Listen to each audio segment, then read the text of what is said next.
तो शुभ समाचार में सबसे पहले सनातन एकता यात्रा के रंग आपको दिखाते हैं। बागेश्वर धाम के पीठाधीश्वर पंडित धीरेन्द्र शास्त्री के नेतृत्व वाली एकता यात्रा का आज 5वां दिन है। आज ये यात्रा हरियाणा में पलवल से मीतरोल की ओर बढ़ रही है। सबसे पहले इस धार्मिक यात्रा की शुरुआत दिल्ली के छतरपुर मंदिर से हुई थी और इसका समापन वृंदावन के बांके बिहारी मंदिर में 16 नवंबर को होगा। हर उम्र, हर वर्ग, हर तबके के लोग पूरे उत्साह के साथ इस यात्रा में शामिल हो रहे हैं। भजन कीर्तन गाते भक्तों का काफिला जैसे जैसे आगे बढ़ रहा है, भक्तों की संख्या में और इजाफा होता जा रहा है।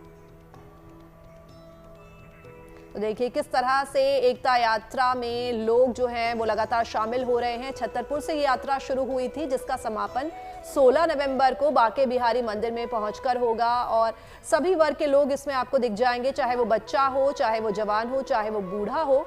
इस यात्रा में शामिल होने के लिए सिर्फ लोग दिल्ली ही नहीं बल्कि दूर दूर से पहुंचे हैं। कोई राजस्थान से आया है तो कोई मध्य प्रदेश से इस यात्रा में शामिल होने के लिए।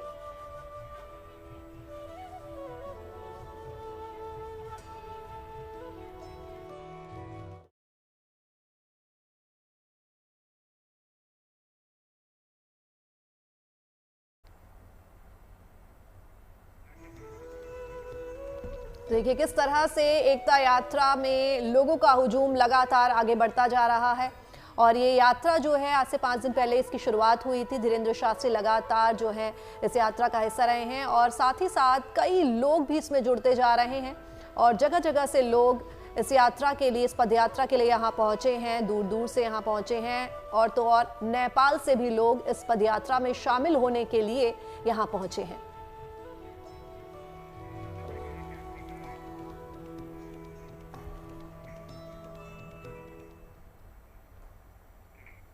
तो आज ये यात्रा पलवल में हो रही है और रात में मीतरोल पर इसका पड़ाव है। बिना किसी डर भय के लाखों श्रद्धालु इस यात्रा में बेखौफ होकर भरपूर उत्साह के साथ हिस्सा ले रहे हैं। हर तरफ श्रद्धा भक्ति का माहौल है। रिपोर्ट देखिए आप।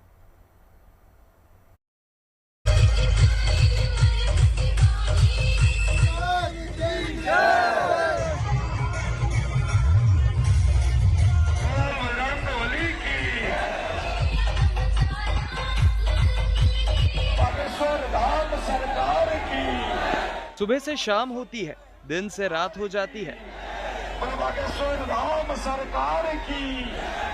लेकिन इन पदयात्रियों का उत्साह बरकरार है। इनको भी आशीर्वाद मिल रहा है। न इन्हें अंधेरे की चिंता है और न ही उजाले की।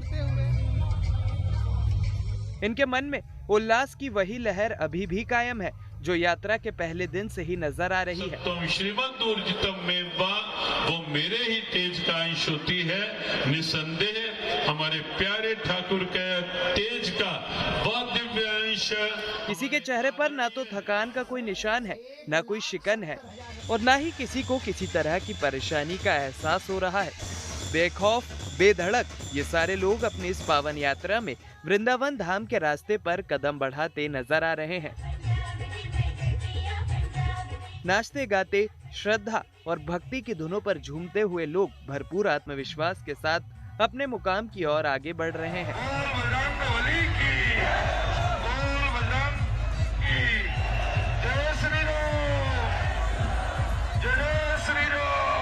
देखिए ये बहुत बड़ी भावना है।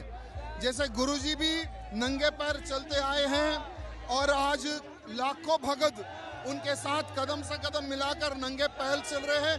ये भावना है, ये धर्म की शक्ति है और यही शक्ति आने वाले समय में भारत को और आगे ले जाएगी।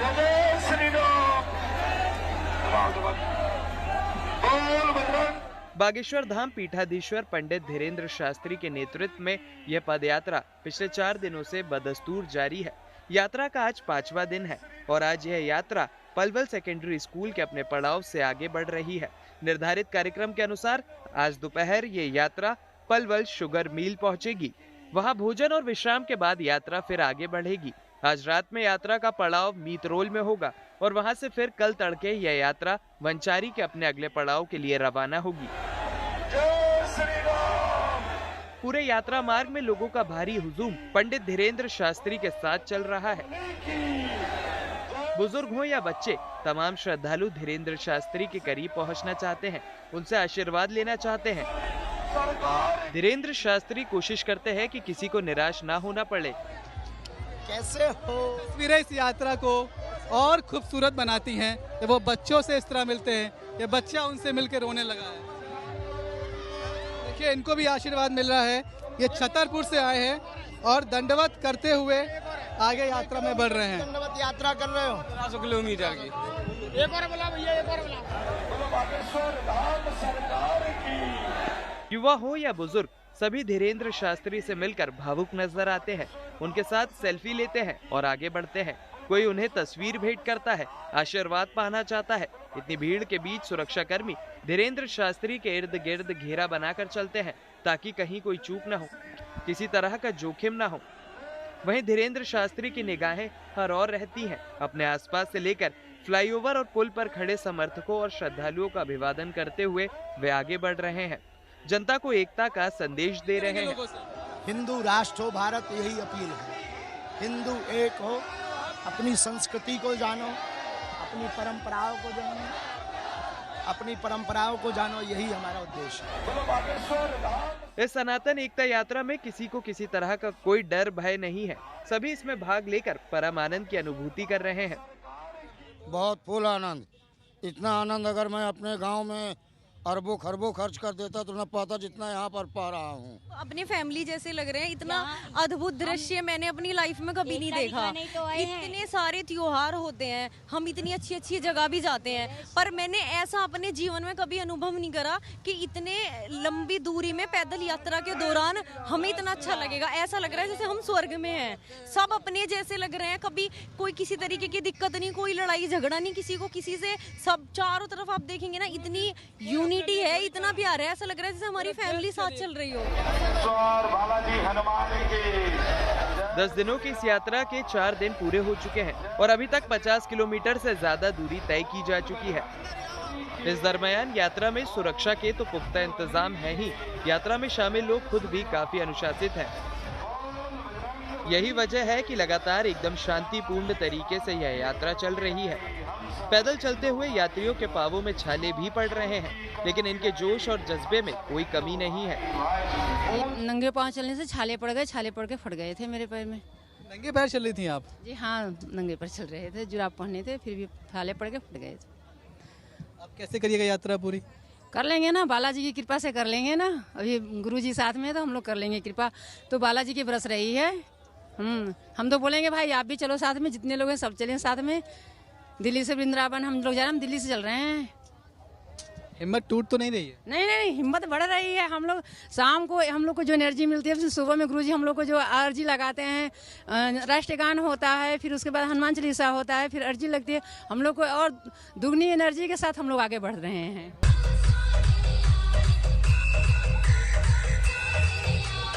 श्रद्धालुओं के मन में यात्रा को लेकर इतना जबरदस्त उत्साह है कि वह हर कष्ट सहने को तैयार हैं। पलवल से Manish Chaurasia, good news today.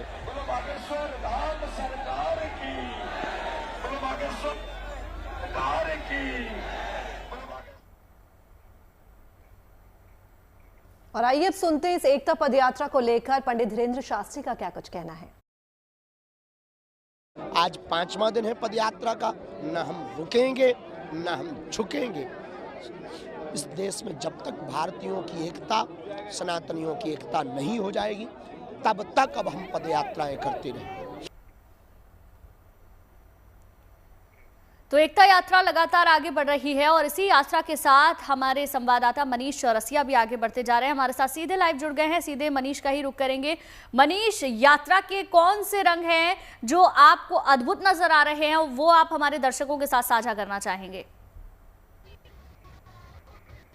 मंगलवार का आज दिन है, यात्रा का 5वां दिन है और 7वें दिन भी यात्रा बेधड़क, बेखौफ, निर्भीक होकर आगे बढ़ रही है। 5वां दिन होकर आगे बढ़ रही है। 5वां दिन मतलब कि अगर आज की यात्रा खत्म हो जाती है जब, तो आधी यात्रा आप मान लीजिए खत्म हो जाएगी। 10 दिनों की ये यात्रा है। दिल्ली से लगभग 70 किलोमीटर की दूरी ये यात्रा तय कर चुकी है। सुबह का वक्त है, लेकिन जोश उतना ही बरकरार है इस पूरी पंगत में, इस पूरी संगत में। आप देखेंगे तो किसी के भी चेहरे पर कोई शिकन नहीं है।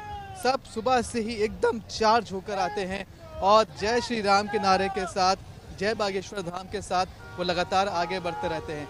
तस्वीरें मैं आपको इस वक्त पलवल के हाईवे की भी दिखा रहा हूँ, क्योंकि यहाँ से अभी काफिला गुजरा है धीरेन्द्र शास्त्री का। तो देखिए, उन्हें देखने के लिए लोग कैसे हाईवे पर, सड़क पर उमड़ पड़े हैं और सिक्योरिटी के कितने पुख्ता इंतजाम है, तस्वीर में आपको वो भी दिखा रहा हूँ। आप देखिए, यहाँ पर ये पुलिस की गाड़ियाँ हैं, उनकी पुलिस की कंपनीज की, और कुछ कंपनीज आज बढ़ाई गई हैं, कुछ पुलिसों की संख्या आज बढ़ाई गई है। इस तरह से जो ब्लैक कमांडोज की गाड़ी है वो साथ साथ यात्रा के चलती रहती है और तमाम सुरक्षा के इंतजाम। पीछे आप देखिए, आपको महिला कांस्टेबल दिखाई पड़ जाएंगी। तो कुल मिलाकर यात्रा को संभालने के लिए, सुचारू रूप से संचालित करने के लिए लगातार प्रशासन मुस्तैद है। आज आपको इस यात्रा में इस तरह से जो बाइक पे जो हमारे पुलिसकर्मी हैं वो भी चलते हुए दिखाई पड़ जाएंगे और लगातार अगर हम सुरक्षा की बात करें तो वो बढ़ती जा रही है। लेकिन जो लोग हैं वो बिल्कुल निडर होकर अपनी राम धुन की मस्ती में आगे बढ़ रहे हैं। उन्हें किसी प्रकार की कोई समस्या महसूस नहीं हो रही है। अभी हम कुछ लोगों से बात करने की कोशिश कर रहे हैं। क्या नाम है आपका? सोनू नाम। कहाँ से आया? हरदोई डिस्ट्रिक्ट। 5वां दिन है आज यात्रा का, वृंदावन तक जाएंगे आप, थक तो नहीं गए? ना, दिक्कत तो नहीं? नहीं सर जी, कोई दिक्कत नहीं। चलिए, और आप तस्वीरें देखिए, ये जो रंग आप देख रहे हैं, इस तरह से कई लोग अपने पूरे का पूरा मंदिर लेकर आ गए हैं और ये इस तरह से महिलाओं का उत्साह। कस के जय श्री राम, जय श्री राम, जय श्री राम। आवाज नहीं आ रही, एनर्जी कम हो गई क्या? जय श्री राम, जय श्री राम, जय श्री राम। आज से आए आप लोग? तो यात्रा में है या फिर दर्शन करने के लिए आए? करने के लिए आए हैं। खुशी देख के लग रहा है कि दर्शन हो गए। दर्शन हो गए, खूब बढ़िया, खूब बड़े दर्शन हुए, खूब बढ़िया। पहली बार देखी आप धीरेन्द्र शास्त्री जी को या पहली बार देखा? पहली बार। कितनी देर तक खड़ी रही आप? यहाँ 1 घंटा हो गया। हाँ, 1 घंटा क्या? कितना टाइम लगा? 1 घंटा लग गया। हाँ, हम तो 1 घंटे बाद जब दर्शन हुए तो अब कैसा लग रहा है? बहुत अच्छा लगा, दिल को बहुत सुकून मिला। ये लोकल लोग हैं, ये लोकल लोगों का उत्साह है, उनका साथ होता है कि इस तरह से आसानी से जो यात्रा है वो बढ़ती रहती है और सिर्फ एक झलक पाने के लिए धीरेन्द्र शास्त्री की तमाम लोग यहाँ पर इकट्ठा हो जाते हैं। मनीष, जैसे कि आप बता रहे हैं कि यात्रा जो है अभी पलवल पहुंच चुकी है और जैसे जैसे यात्रा आगे बढ़ती जा रही है, जरा एक बार रोड मैप समझाने की भी हमें जरा समझाइए कि किस तरह से यात्रा आगे बढ़ रही है और पलवल के बाद अब अगला पड़ाव जो है वो क्या होगा?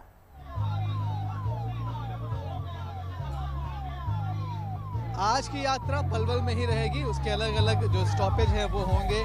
दोपहर का लंच पलवल का एक शुगर मिल है वहाँ पर होगा और शाम को मित्रोल पहुँचना है, जो कि यहाँ का आज का आखिरी पड़ाव होगा। इन दोनों ही पड़ावों के बीच में लगभग आप मानिए कि 12 से 14 किलोमीटर की दूरी है, जिसे आज पूरे दिन में कवर किया जाना है। यात्रा के लिए आप देखिए किस तरह से लोग इतने सारे भगवा ध्वज लेकर जब वो ऊपर उठाते हैं तो तस्वीर बिल्कुल अलग हो जाती है। किसी को कोई ऐसी परेशानी नहीं दिखती, इतने दिनों से वो चल रहे हैं। क्या नाम है आपका? परशुराम ओझा। कहाँ से आया? बिहार से। बिहार, भोजपुर जिला, ये मेरा कार्ड है। भोजपुर जिला। आप पहले भी मिले मुझे? जी जी। देखिए, यात्रा की यही अच्छी बात है कि अब मुलाकात रिपीट हो रही है, जिससे आप पहले मिले तो लगातार आपको मिलते जा रहे हैं। 5 दिन हो गए, कोई कष्ट तो नहीं? बहुत अच्छी व्यवस्था है, ऐसी व्यवस्था बहुत कम मिलती है। जो व्यवस्था है ये भव्य व्यवस्था है, गुरु जी की कृपा है। क्या मंत्र जपे जा रहे हैं आप लगातार? हाँ जी, क्या मंत्र जपे जा रहे हैं लगातार? हम भगवान का नाम ले रहे हैं कि हमारे पूज्य गुरुदेव भगवान की यात्रा सफल हो और जो इनका संकल्प है वो पूर्ण हो। हम ये मंत्र जपे जा रहे हैं, राम नाम का, सीताराम नाम का कीर्तन कर रहे हैं मन में। नंगे पैर ये आए हैं और ये होंठ बुदबुदा रहे थे तो मुझे लगा ये क्या ही जप रहे हैं, बता रहे हैं सीताराम का जाप करते हुए लगातार आगे बढ़ रहे हैं। कोई समस्या तो नहीं? जी नहीं। पैर हैं आप, हम कल कई लोगों से मिले जिनके पैरों में छाले पड़े, छाले फूट गए। आप ठीक है? जी, गुरुदेव भगवान की कृपा है, बालाजी की कृपा है, अभी तक कोई समस्या नहीं है। नंगे पैर चलने पे भी कोई समस्या नहीं है और ये संकल्प है ये पूरा होके रहेगा। हमारी गुरुदेव भगवान के लिए ऐसी ही ईश्वर से प्रार्थना है और हम सीताराम नाम का जाप इसलिए किए जा रहे हैं कि जो गुरुदेव भगवान का संकल्प है सनातन राष्ट्र, हिंदू राष्ट्र, वो पूरा हो। देखिए बहुत सारी महिलाएं भी हैं, क्या है इसमें, क्या है? कपड़ा है, कपड़े हैं और बिस्तर ओढ़ने के लिए है। अरे बोलो। अच्छा, देखिए अब अपने साथ व्यवस्था भी लोग लेकर चलते हैं। ये महिला हैं, इन सब ने अपने साथ कपड़े रखे हुए हैं और कपड़ों का भी वजन होता है क्योंकि आप 10 दिन की यात्रा पर हैं, पीछे से कहीं से आएंगे, लेकिन सिर पर रखे हैं, कोई कंधे पर रखे हैं, कष्ट नहीं है बिल्कुल। आप भी ये भी हाथ में टांग के चल रहे हैं। क्या नाम है आपका? मेरा नागेंद्र भारती नाम हुआ, मैं बिहार सिवान से हूँ, जिला सिवान बिहार। कितना पैदल चल लिए? पैदल लगभग हो गया 65 किलोमीटर हो गया। 65 किलोमीटर हो गया। अभी जाना है लगभग और 100 किलोमीटर से ज्यादा। अभी 6 दिन और यात्रा है, आज 5वां दिन है। नहीं, बिल्कुल नहीं। भारत जब तक हिंदू राष्ट्र घोषित नहीं हुआ तब तक हम लोग का यात्रा चालू रहेगा। देखिए इस टोपी की मैं बार बार बात करता हूँ, इस टोपी को आप पहचान लीजिए। जहाँ आपकी टोपी दिख जाए आप मान लीजिए कि ये हमारे नेपाल से आए हुए भाई बंधु हैं, है ना जी? सही है। नेपाल, हम नेपाल से आए हैं, बागेश्वर धाम आए से जुड़े हैं, बहुत दिन से नेपाल से आए हैं। हमको नाम राम सेवक शाह है। हम हिंदू राष्ट्र भारत में बना के छोड़ेंगे, नेपाल में भी छोड़ेंगे हिंदू राष्ट्र बना करके। बागेश्वर धाम ने हमको दिया है फल। बागेश्वर धाम की जय हो, सन्यासी बाबा की जय हो।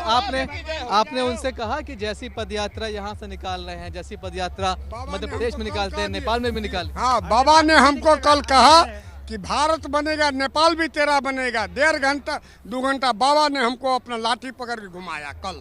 आप उनके साथ थे? हाँ। अब चलिए ठीक है मनीष। बात अभिनय की दुनिया के चमकते सितारे जिसने दशकों तक अपनी एक्टिंग से पूरे हिंदुस्तान का मनोरंजन किया, कभी गुदगुदाया तो कभी रुलाया, जो कभी जटियमला पगला बनकर दर्शकों को दीवाना बनाया करता था। बॉलीवुड के हीमैन धर्मेंद्र अब हमारे बीच नहीं है। 89 साल की उम्र में उन्होंने दुनिया को अलविदा कह दिया। जाहिर है धर्मेंद्र के निधन की खबर ने उनके चाहने वालों की आंखें नम कर दी है। सोमवार को उन्होंने सांस लेने में थोड़ी सी तकलीफ के चलते मुंबई के ब्रीच कैंडी हॉस्पिटल में भर्ती कराया गया था। करोड़ों फैंस अपने सितारे को याद कर रहे हैं। पूरे देश से धर्मेंद्र को श्रद्धांजलि संदेश आ रहे हैं।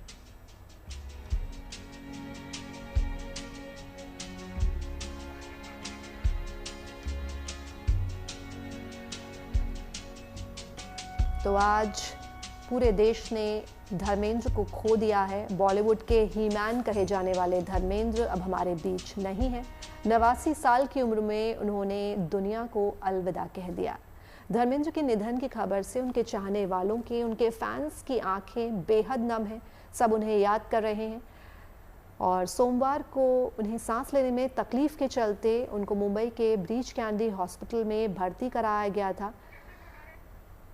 लेकिन पूरे देश से आज धर्मेंद्र को श्रद्धांजलि संदेश आ रहे हैं।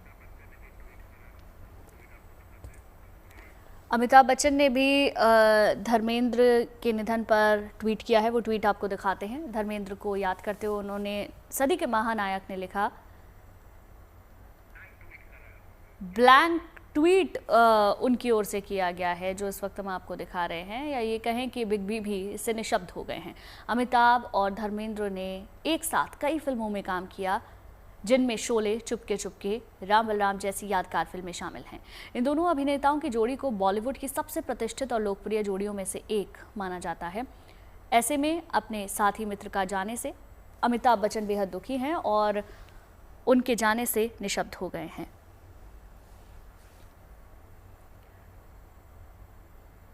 तो कई मशहूर फिल्में, ज़बरदस्त जोड़ी अमिताभ के साथ, इसके साथ ही कई सुपरहिट फिल्में देने वाले धर्मेंद्र अब हमारे बीच नहीं रहे। रोमांटिक, एक्शन, कॉमेडी, हर जॉनर की फिल्मों से उन्होंने अपने दर्शकों को एंटरटेन किया है और 89 साल की उम्र में उन्होंने आखिरी सांस ली।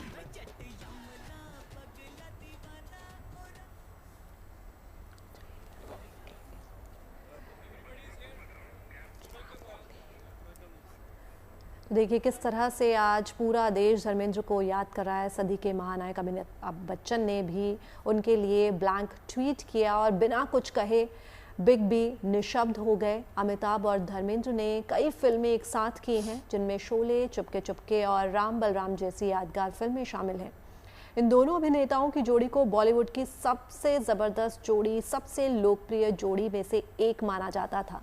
जय वीरू की जोड़ी थी इन दोनों की जोड़ी, और ऐसे में अपने साथी मित्र का जाने से अमिताभ बच्चन जो है उनको बेहद बड़ा धक्का लगा है, चोट लगी है, वो बेहद दुखी हैं और उनके जाने से निशब्द हो गए हैं।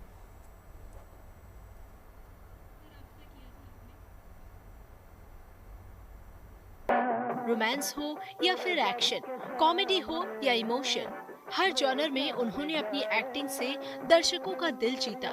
शोले से लेकर तुम हसीन मैं जवान तक धर्मेंद्र ने हर किरदार को पर्दे पर जीवंत बना दिया।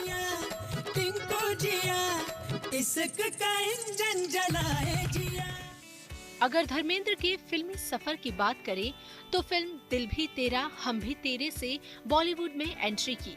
हालांकि ये फिल्म कुछ खास नहीं रही। इस फिल्म के लिए उन्हें बतौर मेहनताना 51 रुपए मिले। फिर मौका आया फिल्म फूल और पत्थर की रिलीज का, जिसने धर्मेंद्र को रातों रात स्टार बना दिया। ये फिल्म एक बड़ी हिट थी। इसमें धर्मेंद्र पहली बार बड़े पर्दे पर शर्टलेस नजर आए और उन्हें ही मैन की छवि मिली। वहीं फिल्म शोले ने उनके फिल्मी करियर को एक नई दिशा दी। कोई तांगे वाली जब रूठ जाती है तो और नमकीन हो जाती है। हम दोनों एक खुली किताब जिसके पन्ने इधर उधर पलटते रहते हैं, कहीं से कुछ पढ़ लो, जैसे भी नहीं पढ़ते तो हम खुद ही बोलते हैं कि हम ये हैं जी। तो उसमें बहुत कलरफुल था। होली का गाना ले लो, कोई हसीना जब रूठ जाती है, वो घोड़े पे बैठ के सारा जो कुछ किया है, मेरे ख्याल से वी एंजॉयड। आई विश कि इसका मेरे दिल में कई दफ़ा आया कि इसका सीक्वल बन सकता था। हिंदी के साथ ही क्षेत्रीय भाषाओं की फिल्मों में धर्मेंद्र का दबदबा रहा। साल 1967 में धर्मेंद्र ने बंगाली में अपने फिल्मी करियर की शुरुआत की। उन्होंने जगन्नाथ चैटर्जी द्वारा निर्देशित बंगाली फिल्म पारी में काम किया। इस फिल्म में दिलीप कुमार और केशव मुखर्जी ने अहम किरदार निभाया था। इतना ही नहीं, धर्मेंद्र ने साल 1990 में कनकन दे ओहले पंजाबी फिल्मी इंडस्ट्री में कदम रखा और कई फिल्में बनाई। इतना ही नहीं, बल्कि उन्होंने अपनी मूल भाषा पंजाबी में भी काम किया। वहीं साल 2014 में उन्होंने फिल्म डबल दी ट्रबल के साथ पंजाबी सिनेमा में वापसी की थी। धर्मेंद्र ने हिंदी सिनेमा में 300 से ज्यादा फिल्मों में काम किया। उनके हर किरदार ने लोगों का दिल जीता। न सिर्फ फिल्मों में बल्कि टीवी पर भी धर्मेंद्र का जलवा छा चुका है। जी हाँ, साल 2011 में धर्मेंद्र ने मशहूर reality show India's got talent की तीसरी सीरीज के जज की जगह ली थी। साल 2011 में 29 जुलाई को ये शो कलर्स टीवी पर धर्मेंद्र के साथ नए जज के रूप में प्रसारित हुआ था। फिल्मी दुनिया में अमिट छाप छोड़ने वाले धर्मेंद्र की पहचान कई मायनों में शानदार है। मिट्टी से जुड़ी उनकी छवि लोगों के बीच और भी लोकप्रिय बनाती है। उनके योगदान को देखते हुए उन्हें साल 2012 में पद्म भूषण से सम्मानित किया गया। Bureau report, good news today. तो आज गुंजन, धर्मेंद्र को शायद कोई ऐसा हो जो याद ना कर रहा हो। 89 साल की उम्र में उन्होंने जो नाम कमाया, जो शोहरत कमाई है, वो वाकई काबिल तारीफ है। बिल्कुल गीतिका, देखिए 300 से ज़्यादा फिल्में करना और सबसे बड़ी बात कि इतनी उम्र होने के बाद भी वो आज की कई फिल्मों में भी नज़र आए थे, जिनमें कि हम तेरी बातों में उलझा जिया में भी हमने उन्हें देखा था, रॉकी रानी की प्रेम कहानी में भी हमें उनकी झलक देखने को मिली थी। और इतनी उम्र में भी लगातार काम करते रहने का जज्बा बताता है कि किस तरीके से वो अपने दर्शकों के दिलों पर राज करते थे। 7 दशकों से ज़्यादा लंबा करियर, जिसमें कि कई सारी हिट फिल्में उन्होंने दी। धर्मवीर, शोले, चुपके चुपके, सीता गीता, उनमें से ही कुछ फिल्में हैं।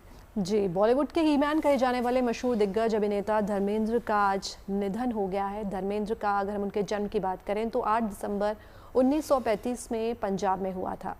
अगले महीने वो 90 वर्ष के होने वाले थे। धर्मेंद्र ने 300 से ज़्यादा फिल्मों में काम किया है, जिसमें कई फिल्में सुपरहिट भी रही हैं। धर्मेंद्र ने साल 1960 में दिल भी तेरे और हम भी तेरे फिल्म से डेब्यू किया था। धर्मेंद्र को 60 के दशक में मिलन की बेला, फूल और पत्थर, आए दिन बहार जैसी फिल्मों के लिए लोकप्रियता हासिल हुई और फिर आने वाले सालों में उन्होंने कई सफल फिल्में दी और स्टार बन गए। उन्हें भारत का ही मैन कहा जाता था। और धर्मेंद्र हमारे संवाददाता ज़्यादा जानकारी के साथ हमारे साथ जुड़ गए हैं। धर्मेंद्र, देखिए अब सिर्फ यादें ही बाकी हैं। मुंबई में आप मौजूद हैं, वहाँ पर अगर आप धर्मेंद्र के घर के आसपास हो या अस्पताल के आसपास हो तो बताएं वहाँ पर क्या कुछ चल रहा है। देखिए, बताएं आपको कि अभी कुछ देर पहले ही धर्मेंद्र के घर से सनी देओल अपने बेटे करण के साथ बीच कैंडी अस्पताल में जाने के लिए निकले हुए हैं और वाकई में जो उनकी टीम द्वारा धर्मेंद्र, सनी देओल और बॉबी देओल की जो टीम मैनेज करती है उनके द्वारा ये जानकारी हमें बताई गई है कि धर्मेंद्र जी का निधन हो गया है। आखिरी सांसें उन्होंने बीती रात ली है, लेकिन अभी उनके परिवार की तरफ से एक ऑफिशियल स्टेटमेंट नहीं आया हुआ है क्योंकि 9:23 पर हेमा। चलिए ठीक है।